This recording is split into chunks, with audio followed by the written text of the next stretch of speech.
Hello everyone and welcome back to the channel. Today, we're diving deep into a profound and often deeply personal experience for millions around the world, Holy Communion. It's more than just a ritual. It's an encounter, a moment of remembrance, and for many, a source of incredible spiritual transformation. Have you ever felt a deep sense of connection, peace, or even clarity during a moment of worship? For those who partake in communion, these moments can be incredibly powerful. We're going to explore how this ancient practice continues to shape lives and deepen faith in remarkable ways. Our inspiration for today comes from the Gospel of Luke, chapter 24, verses 30 and 31. It describes a pivotal moment after Christ's resurrection. When he was at the table with them, he took bread, gave thanks, broke it, and began to give it to them. Then their eyes were opened, and they recognized him, and he disappeared from their sight. Notice those powerful words. Their eyes were opened, and they recognized him. In that simple act of breaking bread, understanding and recognition dawned. And that, my friends, is just a glimpse into the transformative power we'll be discussing today. We'll look at the historical roots, the spiritual significance, and the personal testimonies of how Holy Communion can truly open our eyes to the presence of the divine. Stay tuned as we unpack this beautiful mystery together.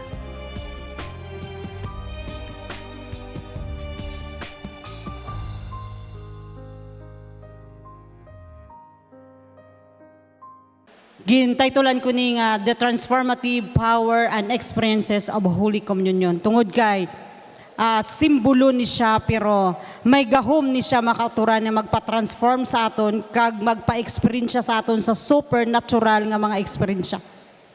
Kag dayon may power ni no ang pagpartik naton sa Holy Communion dinhi sili nga ritual no hindi ni sili nga ginatawag naton nga wala naton ginaseryoso. Tungod kay sa magapartik kita sini may milagro nga himuon ang Dios. Harap ka mo da, may milagro nga himon ang Diyos makauturan. Kag dayon bisan pa sa early church, no? Daily ni nila ginapartake. Sa Acts 2:42 kung lang taon ni Mudra, they continually steadfastly in apostle doctrine and fellowship, in breaking of bread and in prayer. Adlaw-adlaw kag daily nga ginahimo sa mga apostoles. Kag dayon kung lang taon nimo ang kabuhi nila, isa sa mga protection nga gingamit sa Ginoo.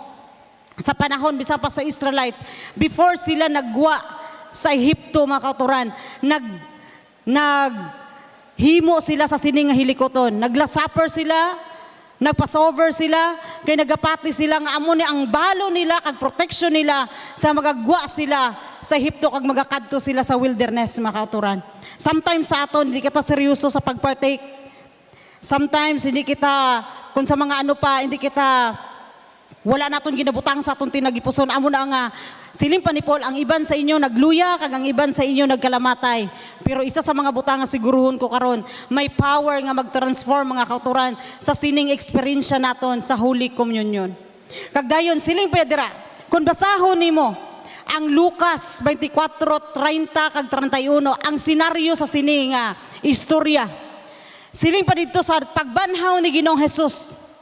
Sa sadtugid nga adlaw may duwa ka sumulunod si Jesus. Halini sila sa Jerusalem kag nabanhaw na si Ginoong Hesus, may hinuring-huring na nga wala na si Ginoong Hesus sa lulubngan.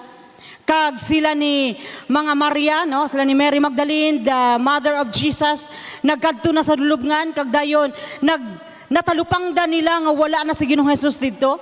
Kag may duwa ka disciples si Ginoong Hesus nga nagkadto sa Imos. Ang Imos isa sa barangay. Kag dayon siling peda sang nagaistoryahanay sila nga duwa about sa pagkabanhaw ni Ginoong Hesus. Sa sadtugid nga adlaw may duwa ka sumulunod si Hesus nga nagalakat pakadto sa Imos nga mga 11 ka kilometro halin sa Jerusalem. Nagsugilanon sila parte sa mga nagkalatabo sa Jerusalem. Nagsugilanon sila about sa natabo kay Christ, gipatay, gilubong tapos wala na sa iyang lulubngan. Dayon, sang nagasugilanon sila kag nagabaysay parte sa sadto nga mga butang nagdebate pa ni sila, no? Kung sa mga ano pa bais pa ni sila about sa resurrection, about sa life ni Ginoong Hesus, o kung about sa pagkabanhaw, o kung ano pa na drama katuran. Sang nagasugilanon sila, kag nagabaisay parte sadto nga mga butang, nagpalapit si Jesus kag nagupod sa ila. So, wala sila kay balo nga nagpalapit si Ginoong Jesus, nagupod sa ila lakat makadto sa imos. Dayon, wala sila makakilala sa iya tungod kay ginlipod ini sa ila mga panulok. Ginlipunan ni Ginoong Jesus ang ila panulok kag wala nila na recognize nga si Kristo amo ang ila upod. Nagsiling si Jesus sa ila, ano ang iyong ginhambalan samtang naglakat kamo? Nagpundo ang duwa kang ang ila dagway nagpakita nga nagapangasubo sila. Ang isa sa ila nga ang iyang ngalan si Cleopas nagsabat, ikaw lang siguro ang taga Jerusalem nga wala kahibalo kung ano ang mga nagkalatabo dito sa sining mga inadlaw. Silipas sila kay Ginoong Jesus, ikaw lang ang wala nakahibalo kung ano na ang trending kag ang mga update sa Jerusalem. Sili nila kay Ginoong Jesus, wala ka guro social media, no? Hindi ka updated. Dayon nagpamangkot si Jesus sa ila, nga ano bala ang natabo? Nagsabat sila, parti bala ka Jesus nga taga Nazaret. Makagagahom siya nga propeta sa panulok sang Dios kag sang mga tao paagi sa iya mga pagpanudlo kagamhanan nga mga hinimuan. Dayon, kung ang tao nimo makaturan, madayri kita, no? Tungod kay lawig ni siya. Sa nagapanglakaton sila, ginhawiran nila si Ginoong Jesus. Paghawid ni Ginoong Jesus sa ila, ginawiran nila kag ginpakaon. Malumpat kita sa 30 kag 31. Ano ang natabo? Sa Ilonggo. Sang nagapungko na sila. So dayri ko na lang ni naton. Ginhawiran nila si Ginoong Jesus kag dayon sa dira nga nagpungko na sila sa isa ka balay.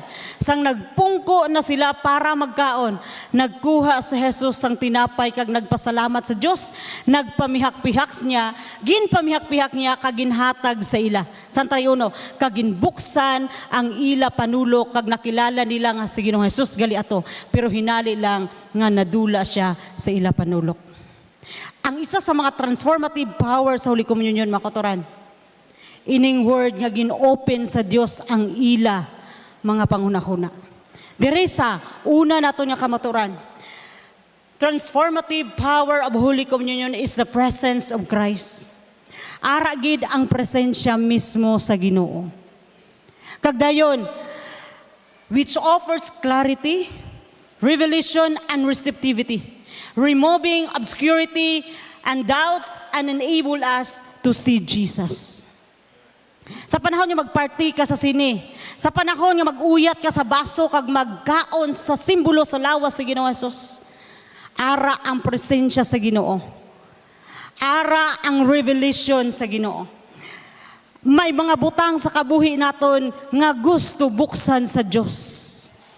Wala ni nabuksan nga mga tao sa dira nagpanglakaton sila. Wala ni nabuksan nga mga tao nga si Ginoong Hesus gali ato ang ila upod sa dira sa teaching ni Christ, sa tingog ni Christ. Nabuksan ini nga mga tao nga si Ginoong Hesus kag na-recognize sila nga si Christ ang ila upod sa dira nga nagpartake sila sa Holy Communion, mga kauturan. Holy Communion brings revelation, clarity, kag receptivity, mga kauturan, insight. Amo nang sa magakaon kasi ni, kung i-concentrate lang nimo ang imo tagipuson kapag unahuna sa Dios, may buksan ang Dios sa imo kabuhi, mga kauturan. May sirado nga parte sa aton kabuhi. May hindi pa ta kaintindi kung ano ang nagakalatabo sa aton kabuhi. May mga problema pa ta kung kaisa nga sa subong ginapasel pa nato nya hindi ta kasabot kung ano ni ang nagakalatabo. Pero kung mangin sensitibo kita, may eksperyensyahan na nato ng ilan na eksperyensyahan. Magakaon kita sini nga ara upod ang presensya sa Ginoo kag dayon ang Dios willing nga magbukas sa mga butang nga hindi pa nato nahibaluan. Ang hamba niya dira, ang word, ang keyword nga gingamit niya dira, mga katuran, is open. Butsilingon spiritual enlightenment kag spiritual nga revelation. Only no ang pag-fellowship naton dira kay Ginoong Hesus. Amo lang gid ang pamaagi nga si Ginoong Hesus mag-reveal dira sa aton kabuhi. Ang intimacy na gid naton kay Ginoong Hesus. Amo ni nga sa Holy Communion, makaturan, ini nga mga tao naka-experience sing divine revelation, receptivity, insight, kag dayon na remove ang obscurity o kung gitawag naton kadulom sa ilang mga paminsaron, kag pangduha-duha, kag atutanan, amo to ang kabangdanan nga nakita kag na-recognize nila si Ginoong Hesus. Dayon, siling pa dira, kung lantaw nimo diri ang diferensya Sa Genesis chapter 3 verse 7, then the eyes of both of them were open and they realized they were naked. Kung lang nimo ang diferensya ni Iba kang ni Adan, sa dira nga nagkaon sila sang kahoy nga ginadili sa ila, ano ang natabo? Na-open ila mata, pero sa pagpakasala. Na-open ang ila mga mata, mga kauturan, pero sa pagpakasala. Amo ni siya ang una nga gihimo nila o kung una nga pagkaon nga ginhimo ni Iba kang ni Adan. Pero ang ginhimo ni Ginoong Hesus, the Last Supper, mga kauturan. Sa dira nga nagkaon ang iyang mga disipulo, nabuksan ang ila mata kag nakita nila si Ginoong Hesus sa ila kabuhi. Usahay sa life naton, sometimes no, ang aton kabuhi kung kaisa, bisan Kristohanon nita, bisan magapangamuyo na ta, maskin ara na ta sa presensya sa Ginoo, may mga butang pagita nga hindi naton mahibaluan sa aton life. Kung sa mga ano pa, Lord, ari ka bala sa sini nga parte sa akong kabuhi, ari ka bala sini tuod gini bala, ano gini bala nga amo ni. Mga kauturan, wala imposible sa Ginoo. Paagi sa sini nga Holy Communion, buksan sa Ginoo ang mga butang nga sirado sa aton kabuhi, mga kauturan. Kagdayon, siling niya dira, the God of this age has blinded the minds of the unbelievers. Tandaan gina naton, ang Diyos sa sini nga kalibutan, nagbulag sa mga panguna-una, sa mga hindi tumulo, so that they can see the light of the gospel that displays the glory of Christ, who is the image of God. Isa sa mga bagay sa sini nga kalibutan nga di nila makita ang Diyos, tungod may demonyo kag may espiritu nga amo ang Diyos sa sini nga kalibutan nga nagbulag sila. Pero pasalamat kita nga sa sini nga tinion, naka-avail kita sa Holy Communion, kag naka-avail kita sa pagbukas na enlighten kita, nakaangkon kita sang revelation nga nagahalin sa pulong sa Dios, mga kauturan. Dayon silinya sa ikadua, spiritual nourishment and sustenance to thrive in our walk with Him. Ang Holy Communion, mga kauturan, amo ni aton spiritual nourishment kag sustenance, agud nga mag-flourish kita, magtubo kita sa aton pagpanglakaton dira sa Ginoo. Siling pa dito sa Biblia, sa aton nga teksto, I am the living bread which came down from heaven. If any man eats of this bread, he shall live forever.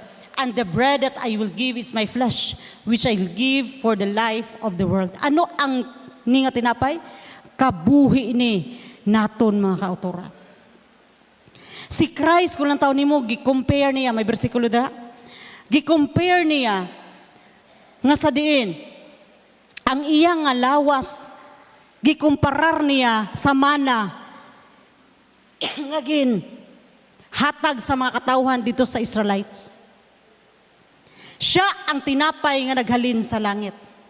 Silimpad niya dito ang mga katigulangan, nagkaon sa sini nga tinapay, pero nagkalamatay. Pero ako, amo ang tinapay nga naghalin sa langit. Kag kun magkaon ka sini, magakabuhi ka.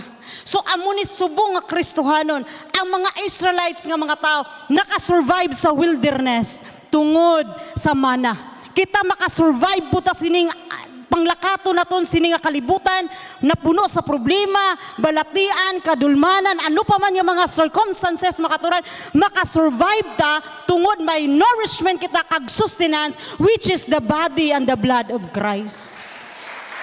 Amo na siling pa yadra sa another nga bersikulo. Jesus said unto them, very verily I say unto you, except ye eat the flesh of the Son of Man and drink His blood, ye have no life in you. Kung hindi ta magkaon kag mag-inom sa sini nga sakramento, wala sing kabuhi within sa aton. Hindi ta ka-survive. Ano na ning kalibutan subong?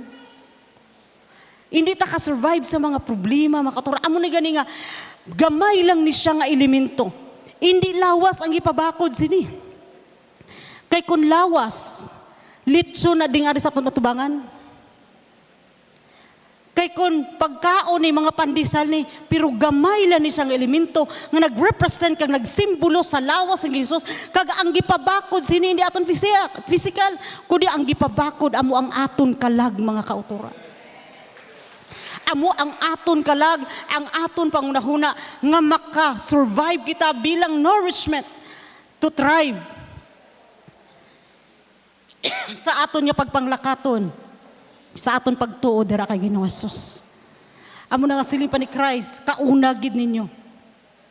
Kaon kamo, inom kamo, kay amo ni ang inyong nourishment sa padayon ninyo nga pag-alagad sa akon. Sa pagkamatuod, ginasugid ko sa inyo nga ang nagatuo sa akon may kabuhi na nga wala sing katapusan. Tungod kay ako amo ang tinapay nga naghatag sang kabuhi. Hambaladaan na imo tupad, kauna. Nga may pagtuo, kag seryoso, nga pangunahuna. Dayon, ang inyong mga katigulangan nagkaon sing mana, sang dito pa sila sa kamingawan pero nagkalamatay gihapon sila. Pero may ara, sang tinapay nga naghalin sa langit, kag ang bisan sino nga magkaon sini, hindi na mapatay. Someday mga kauturan, magakaon ta, hindi na sa kalibutan, kundi dito na sa langit. Ang mag-officiate amo si Ginoong Hesus. Hindi na diri sa kalibutan. Kung sa mga ano pa ni, amo ni ang shadow sa reality nga mag-aabot. Ang aton ginahimo subong, shadow ni sa reality nga mag-aabot someday kung dito na ta sa lugar nga padalaan sa Ginoo sa aton sa langit. Ako amo ang buhi nga tinapay nga naghalin sa langit. Ang bisan sino nga magkaon sini nga tinapay, magakabuhi sa wala sing katapusan, tungod kay ang tinapay nga ako ni hatag sa iya, wala sing iban kundi ang akon lawas. Ini nga lawas si hatag ko agon makabaton ang mga tao diri sa kalibutan sang kabuhi nga wala sing katapusan. Kabuhi nga wala sing katapusan. Dayon, next slide. Sa ikatatlo ta. Dirita sa ikatatlo mga kauturan, by eating His body and drinking His blood, we individually benefit from what He did on the cross through His covenant. Sa magakaon kasi ni kag sa magainom, kada isa sa ato nakabenepisyo kung ano ang gihimo ni Ginoong Hesus dito sa cross. Hindi ni grupo ang pag-benefit sini. Hindi ni corporate ang pag-benefit sini. Kundi individual ang pag-angkon sang benepisyo paagi sa covenant kaginhatag ni Ginoong Hesus sa aton mga kauturan. Kung lang taon nimo ang kabuhi, sa Matthew 26:28. Siling peda ha. This is my blood of the covenant, which is poured out for many for the forgiveness of sin. Anong habali Ginoong Hesus? Amo ni ang akong dugo sa pagpakigsaad nga ginula para sa kapatawaran sa aton mga kasalanan. Tandaan nyo ginama kauturan, hindi tatakos sa pag-ambit sini, pero tungod sa covenant nga ginhatag sa Diyos sa kay Ginoong Hesus, nakaangkon kita kag naka-avail kita sa sini nga kaluwasan. Dayon, pagkatapos sila kaon sang tinapay, amo man ang iya ginhimo sa ilimnon. Ginkuha niya ini, ginpasalamatan kag nagsiling. Ini nga ilimnon amo ang bag-o nga kasugtanan nga patigayunon paagi sa akong dugo. Himuan ninyo ini sa pagdumdum sa akon. Ano ba yada? Bag-o nga kasugtanan. Take note, ang kaluwasan nagabase sa covenant nga ginhatag sa aton sa Ginoo. Next. Ari diri, may isa ko diri ka example sa inyo. Ining kabuhi ni Mephibosheth mga kauturan. Kung lang taon nimo ang kabuhi ni Mephibosheth, pasahon naton para mag-gets naton sa 1 Samuel. Kay si David kag si Jonathan, kung lang taon nimo, si David nagbulos sa kay Saul nga hari. Kagusto ni Saul nga si Jonathan ang magbulos sa iyang hari. Pero tungod si David, mga kauturan, gipili na sa Dios. Kagdayon, si David kag si Jonathan, kung sa mga best friend sila, kag nag-covenant sila sa isa kag isa. Bisan patyo na ni Saul si David, ginapinan kag gintago ni Jonathan. Tungod may covenant sila. Palangga ni David si Jonathan kag palangga man ni Jonathan si David. Dayon, ang covenant nga ila ginhambal. Siling pa ni Jonathan sa kay David. Tungod amo na ning paglayas ni David dito sa palasyo ni Saul. Dayon gitago ni siya dito ni Jonathan sa bukid kay patyon gid siya ni Saul. Kag didto nataw ni nga covenant. Siling pa ni Jonathan sa sini nga verse, kag kabay pa nga samtang buhi pa ako.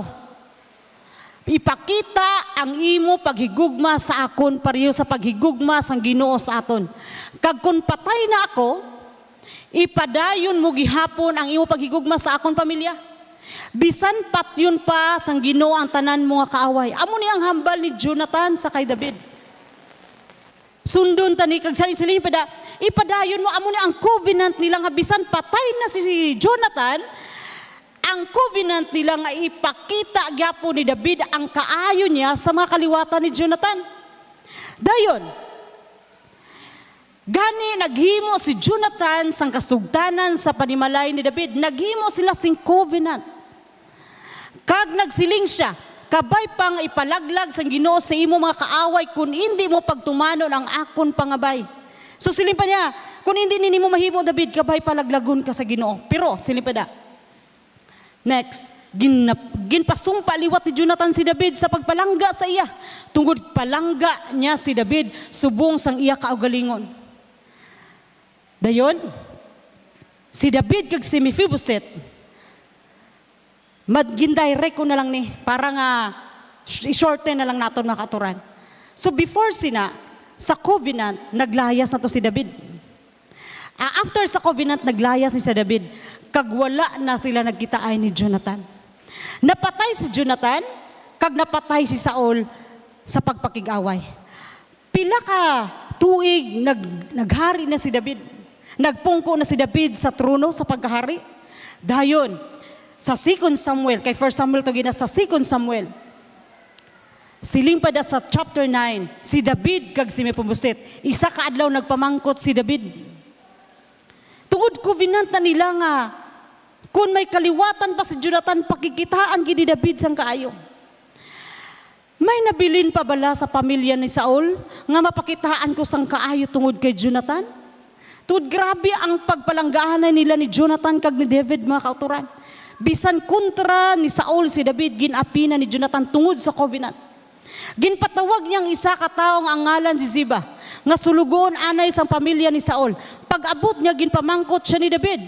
Ikaw bala si Ziba? Nagsabat siya, huo mahal nga hari. Nagpamangkot ang hari, may nabilin pa bala sa pamilya ni Saul nga mapakitaan ko sang kaayo sang Diyos? Nagsabat siya sa hari, may ara ang anak ni Jonathan nga lupog. Imagine na, lupog ni si Mephibosheth. Dayon, nagpamangkot ang hari, diin siya. Nagsabat si Ziba dito sa Ludibar, sa balay ni Makir nga anak ni Amil. Gani nagpasugo si David sa pagkuha sa iya dito. Gikuha siya ni David. Tungod ang covenant nila nga pakitaan ni David ang kaliwatan ni Jonathan. So nabatian niya nga ara pagali buhi pa si Mephibosheth. Ginpakuha niya si Mephibosheth, lupog ni si Mephibosheth, tungod kay 5 years pa lang di siya, gindrop na ni siya dito sa lugar nga ginatawag naton Ludibar, mga kauturan, gipabayan, kag dayon, wala na, gi-cast out ni siya. Dayon, siling pada, ang ngalan sang anak ni Jonathan, amo si Mephibosheth, kag apo siya ni Saul. Pag abot niya kay David, nagluhod siya bilang pagtahod sa iya. Nagsiling si David, Mephibosheth, nagsabat siya, huosir. Nagsiling sa David siya, hindi ka magkahadlok kay pakitaan ko ikaw, pakitaan ko gid ikaw sang kaayo tungod sa imo amay nga si Jonathan. Iuli ko sa imo ang tanan nga kadutaan sang imo lulo nga si Saul, kag hindi lang ina, kundi makakaon ka pirmi upod sa akon. Anong hambal? Gikuha si Mephibosheth didto sa Ludibar. Gidala sa palasyo. Gitagaan duog sa lamisa. Gipapungko mga kauturan sa king's table mga kauturan. Dayon, nagluhod si Mephibosheth kag nagsiling, sinugid bala ako nga trataron mo sing subong sini, pariho man lang ako sa patay nga ido. Ang pagtratar ni David saya, hindi tungod kay si Mephibosheth maayo. Hindi tungod kay si Mephibosheth makaluluoy. Ang pagtratar kag ang pagpakita ni David sang kaayo saya tungod sa covenant nila ni Jonathan. Kag nagsumba kag nagsaad siya nga pakitaan niya sing kaayo. Ikaw ang imo mga anak kag ang imo mga sulugoon ang magapanguma sang duta para sa iya. Kag dalon mo siya sa iya ang mga patubas agon may pakaon ang iya panimalay. Pero si Mephibosheth magakaon pirmi sa akon. Si Ziba may 15 ka anak na lalaki kag 20 ka sulugoon. Ano ni diin nga nag-istar si Mephibosheth? Sa Lodebar, mga kautoran. Next slide. Ano ni ang Lodebar? Ang Lodebar means no pasture. Wala. Way karniro, wala sing kaayuhan nga makita mo dira sa Lodebar. Dry, unfertile, nothingness, no word, no communication, no connection. Way wifi. Wala as in, kumplito, zero-zero. Way pulos, wala kagidhandumon sa Lodebar, which is amuna ang ginistara ni Mephibosheth. A place of barrenness, suffering, hopelessness, poverty, bondage, struggle, oppression, discouragement, mental and emotional dysfunction, desolation mga kautoran. Lugar nga basiyo, waay kagidsing may makuha, a state of complete emptiness. Amo na ang lugar nga ginistara ni Mephibosheth. Pero anong ginhimo ni David? Ang word, ang ngalan nga Mephibosheth, mga kauturan, the mouth of shame, kahuluya. Uy kagidsing hangpon, kag-cripple ni siya, lupog ni siya. Wala kagidsing hangpon sini sa iya. Nag-isa sa pinakahigko kag pinaka-cast out nga lugar, wala pulos nga lugar kag mismo iyang halan. Pero ano ang ginhimo ni David sa iya? Diin siya gikadto. Kung lang tawon nimo, ikaw magakaon ka upod sa akon hasta sano.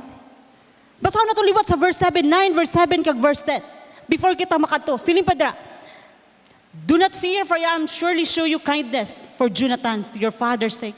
And I will restore to you all the land of Saul, your grandfather, and you shall eat bread at my table continually. Halin ka sa lupog, halin away ka pulos, gintagaan ka lugar, didto, gipakaon ka sa lamisa sa hari. Lodebar ang imo nga sitwasyon, lugar nga wala-wala gid, asin. Ano ni ang king's table, mga kauturan? Siling pa niya dra, a place of honor and restoration. Gin-restore ni David ang inheritance ni Mephibosheth. Provision, nearness, and fellowship. Divine relocation. Halin sa pinakaway pulos nga lugar, gialsa siya ni David. Pakadto sa duog nga sa diin. Palasyo kag magakaon sa sambisan ano. May access na siya sa king's inheritance. Ang life naton parihan ni kay Mephibosheth, mga kauturan.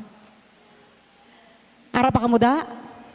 Ang kabuhi naton sa nagakaon ta sini, hindi tungod kay takos ka.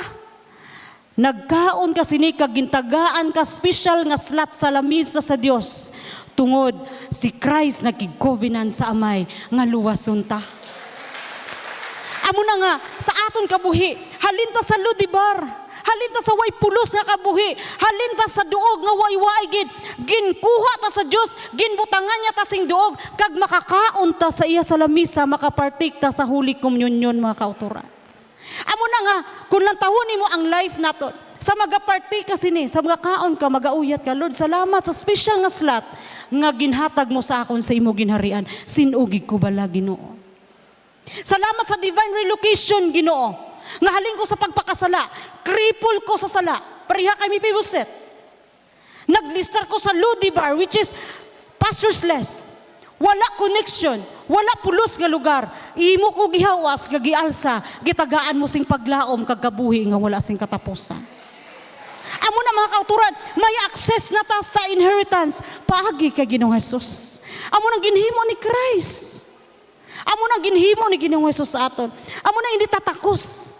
Sa magakaon kag magainom kasi dumduma. Halin ka sa ludibar. Ano, wala pulos ang life mo.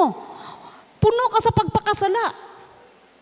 Pero karon, ang imos lat, may duog ka na sa lamisa sa Diyos. Makaambit ka na makauturan, na restored with provision, kag fellowship, dira sa may, tungod sa ginhimo ni Ginoong Jesus sa aton. Amo nang ginhimo ni Christ sa aton. As in, grabe, ka makahalanguyos ang aton kabuhi, pero kuha ta sa Ginoo. Sa duog nga wala sing pulos, ginplaster ta niya, gintagaan niya ta sing kabuhi, ginrestore niya ang nearness, kag fellowship, kag provision, kag dayon na experience naton ang divine relocation. Ara pa kamo da? Dayon silipid ang mga katuran. Samtang nagakaon sila, nagkuha si Jesus ng tinapay. Ginpasalamatan ini sa Diyos, kag ginpamyak, dayon ginhatag niya sa iya mga sumunod, kag nasiling, kuha kamo, kag magkaon, amoy ni akong lawas. Jesus, nag-invite sa aton, nga magkaon sa iya nga lawas. May duog ka. Amo na sometimes sa aton kabuhi, may experience naton kung isa ang ludibar sa aton life. Pinsara, may special slot ka sa ginarian sa Ginoo. May ara ka special mga kauturan niya duog. Kagin prepara ang Diyos sa aton. Gi-invite ta ni Ginoong Jesus, kaon. Kaya muni ang akon nga lawas. Pagkatapos nagguha siya sing ilimno, nagpasalamat sa Diyos, kaginhatag sila nga nagasing tanan ka mo mag-inom sini. Wala pili mga kauturan. Wala niya, hindi pinilian ang grasya sang Diyos. Muna sa life naton, kung dubdumo naton, wala ta sing pulos. Gigrasyahan lang ta. Yung kaluoyan lang ta sa Ginoo. Sa katapusan, to sit at the king's table is not a reward. Ang pagkaon ni mo hindi ni reward mo. Makasasala tayo, tayo pulos, hindi tatakosin eh. To sit at the king's table is not a reward, but a gift and privilege, mga kauturan. Pribilehiyo ni naton. Pareha kay Mephibosheth. Tungod sa covenant sa Diyos, kag ni Ginoong Jesus. Ano nga ba yan sa Ephesians? Katapusan, for it is by grace you have been saved through faith, and this is not from yourselves. Hindi ni sa aton kaugalingon nga pagpaninguha. It is the gift of God, not by works, so that no one can boast.